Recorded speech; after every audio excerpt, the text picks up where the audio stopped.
So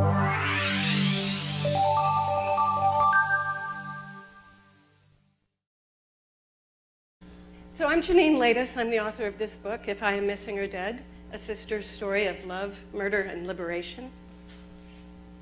And this is me and my baby sister, Amy. In this picture, I'm 10, she's 5. As you can tell, Grandma had just painted our fingernails.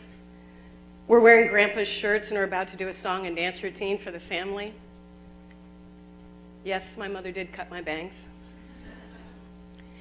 2 years later, I was babysitting for a man down the street, and he came home early, and he pinned me down. And I couldn't figure out how to get away from him. But I did get away. And on the drive home, he tried to make me promise to never tell. He said it would be our secret. But the first thing I did was, I told, right? I ran up the stairs, Mom, Dad. And my mom looked at my dad, and I looked at my dad, and my dad said, never tell anyone or they'll know you're a slut. Now, which one of them harmed me? My father had a pattern of saying things like that. My chest was so flat you could iron clothes on it. My feet are so big it's amazing I don't quack when I walk. He was a master at gaslighting, that idea of telling you, you're exaggerating. I didn't say that. Where's your sense of humor? So I learned not to trust myself. I also moved out. I moved out of my family's home while I was still in high school. And one of my classmates and I got what was euphemistically referred to as a garden view apartment. You know, you're halfway underground and you're looking at the undercarriage of the cars in the parking lot, right? And we lived on tomato soup with popcorn floating in it. And I worked 2 jobs. I worked at a shoe store and a movie theater, which explained all that popcorn. So the drinking age where we lived was 18. And so one night, my roommate and I decided to go out to the Green Door Disco. And we were drinking, and we were flirting, and we were dancing to ABBA's, Dancing Queen, young and sweet, barely 17. And at some point, I said, I need to head out. And so my roommate said, I'll catch a ride. Which one of us is in danger? So I went out to my white Pinto with the orange roof. Okay, those of you who are too young to know that was a very cool car. And I drove my car home, and I pull into my parking space, and I scamper down those steps to my apartment door, and I pull open the storm door, and I put the key in the lock. And what I didn't realize is that a man had followed me home from the bar, and he dragged me inside, and he raped me. And when my roommate came home, she found me curled up in a ball on the floor, and she helped me into the bathroom, and she helped me wash off. And we promised that we would never tell. We'd been drinking. We'd gotten separated. I couldn't identify my assailant.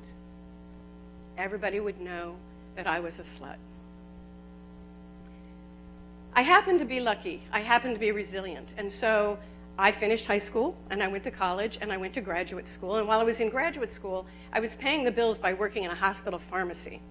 This was the period of time that my family refers to as me being a drug pusher, because I pushed a cart of medications down the hall. We have a really good sense of humor in my family.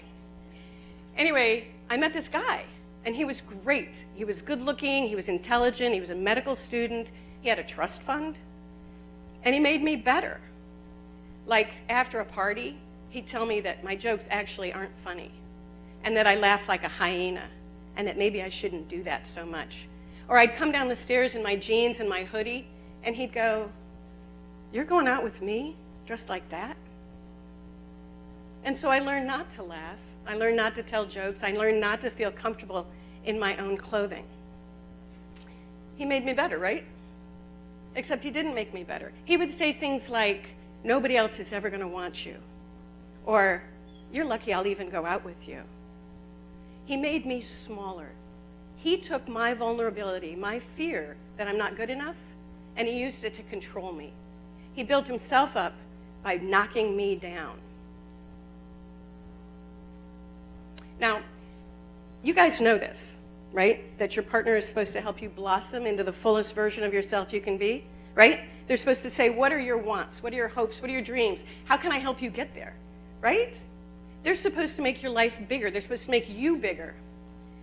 But my life got smaller. Like, I couldn't talk to other guys because that made him jealous. And my girlfriends, they're just a bunch of man-haters.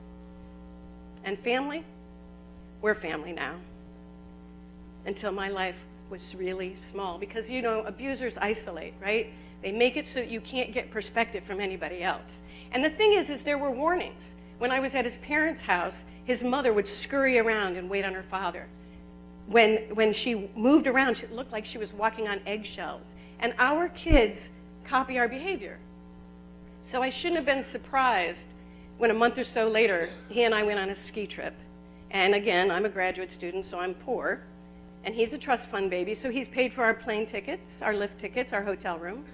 And we go skiing, and the sky is blue, and the snow is white, and we stop for lunch, and we have a beer, and we stop later, and we have another beer, and then you're kind of that dehydrated, crabby thing, you know? And so we go back to our hotel room. And that's when I said the wrong thing. And he hit me. And he hit me again. And then he stopped hitting me, and he promised that he would never hit me again, that he was so sorry and that he loved me so much, and he was just so sorry that I made him do it. And for 3 days, I had to stay with him because he had our plane tickets. You want them? Because that's what abusers do, right? They control the money, so they control you. Now, what I didn't take into account was that 5 miles away was my Uncle Tony. And my Uncle Tony is an Uncle Tony, right? He and my 7 cousins, they would have come, and I wouldn't have had a problem anymore. But first, I would have to admit that I was a battered woman, and I was too ashamed. So after 3 days, we get to the airport, and we're in the gate, and all of a sudden you hear, Janine Latus to the counter. And so I go over, and the gate attendant moves, and she was here, but she moves over here. And so now my back is to my boyfriend. And she says to me, "Are you okay?" And I said, "Oh, this? I just skied into a tree." And she put her hand on me, and she said, "No, honey, we've all been there. Is there any way I can help you?" And I said, "No, I'm fine." For the second time, to the same person, I could not admit what had happened to me because I was so ashamed. But when I got home, I called Amy. Amy and I talked all the time. We talked about movies, we talked about books, we talked about politics, we talked about absolutely nothing. And that day, we were just babbling on, and finally I said, "Hey, he hit me." And she said, "He what?" And I said, "Yeah, he hit me pretty hard. I think my nose is broken and maybe my ribs." And she said, "Well, you broke up with him, didn't you?" And I said, "No, I mean, it wasn't all his fault. We were tired. We'd been drinking. You know what a pain in the neck I can be." And my baby sister was super quiet. And then she said, "Are you going to wait until he kills you?" So I did break up with him. Fast forward a decade, I'm getting out of a painful marriage, and Amy's taking my phone calls at midnight, and Amy's taking my phone calls at 5 o'clock in the morning because she's helping me get out. Because I asked for help, and my sister helped me. And she had met her cowboy. She had met this cowboy. He had a cowboy hat and cowboy boots and a rodeo belt buckle, big gold chain around his neck with a gold cross on it, and he left her love notes. My sister Amy had been morbidly obese, so obese that walking up those stairs, up this ramp, would have been uncomfortable for her. And in the preceding year, she had lost 85 pounds. And she had qualified for a mortgage, and she'd bought a condo, and she'd started graduate school in comparative religions. And she'd met this cowboy, and they would set the alarm clock for 30 minutes early every morning so that they could snuggle before she went to work. And I heard her say that before she went to work. And I said, "Doesn't he work?" And she said, "Well, he has priors, but nothing bad. He's never hurt anybody. Like there was the time that he test drove a pickup truck and forgot to bring it back. And there were times that he wrote checks on accounts that didn't have money in it or checks that weren't on his own accounts. And then there were the DUIs. But again, he'd never hurt anybody. And you know how hard it is to get a job if you've got a record. And so my sister, whose heart barely fit inside her ribcage, bought him a pickup truck and a utility trailer and ladders and sprayers, everything he needed to set himself up in a house painting business. $60,000 worth of stuff. But hey, he left her love notes, right?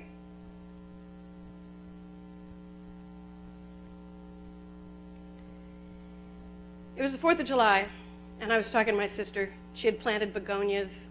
We were laughing because a few years prior, we were at our mother's house, and she and my brother had both planted begonias, and my brother had measured 4 by 4 inches and planted them each, and my sister had just dug a hole and plopped them all in one place. So we were laughing about that, and we were laughing about her baking bread in her bread maker that I had gotten her. And I said, "Are you guys going to go see the fireworks tonight?"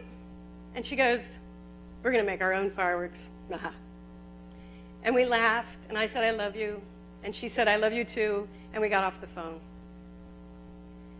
4 days later, my big sister called, and she said, "Have you heard from Amy?" And I said, "No, why? What's up?" And she said, "I got a call from her boss. Amy hasn't been to work in 4 days." And I said, "He killed her." And my sister said, "I know, but we can't think that yet." And I knew we couldn't think it yet, because to think it, it might be true, and it wasn't true, right? She had gotten away. She had gotten in her car, and she was coming to us. And I don't know which one of us she was coming to, but we were calling brothers, sister, mom, cousins, friends, because she was going to get to us. And she still isn't here, and she should be here. So maybe she crashed. And if she crashed, then she's got amnesia, or she's in a coma, but we're going to find her, and she's going to be okay. And then we found her car. And then her coworkers found a note taped to the inside of her desk drawer at work. It was addressed to the county sheriffs, and it said, "If I am missing or dead, pick up Ron Ball." Ron Ball was the live-in boyfriend. It listed their debts, it described their fights, and it had a line in it. "I hope someday to find this and think it's funny, but if I don't let him get away with it." It was dated 10 weeks prior to when she went missing. For 10 weeks, she was scared and she didn't tell anybody. For 10 weeks, we talked about movies and politics, and she did not tell me that she was scared. She told one family member one thing, she told a friend that thing, she told another friend another thing, but she never told any of us the whole truth. And I believe that's because she was ashamed. I didn't save Amy. So I wrote my book to save other Amys. I wrote it because of something Harriet Tubman said. "I saved 1,000 slaves. I could have saved 1,000 more if they had known they were slaves. Because when you're in the middle of it, you don't always recognize it." My sister didn't tell the truth because she was ashamed of what was going on in her life. And I knew that this idea that what happens in the home stays in the home, that had killed her. I know that when a rape victim feels guilty and ashamed and doesn't come forward, the rapist goes forward to rape again. And so my message to you guys today is really simple. We need to talk. We need to tell our own stories, because by telling our stories, we give other people permission to tell their stories. I was terrified to tell people that I had been raped, that I had been beaten. It's frightening to take your family's story and drag it out into the spotlight over and over and over again. But I get the phone call or the email or the whisper at a party that last night or last week or half a lifetime ago, it happened to me too. And maybe it's not my fault. Maybe I didn't deserve it. I'm asking you today to go forth with your own stories and tell the truth. Because the truth is, we need to talk. Thank you.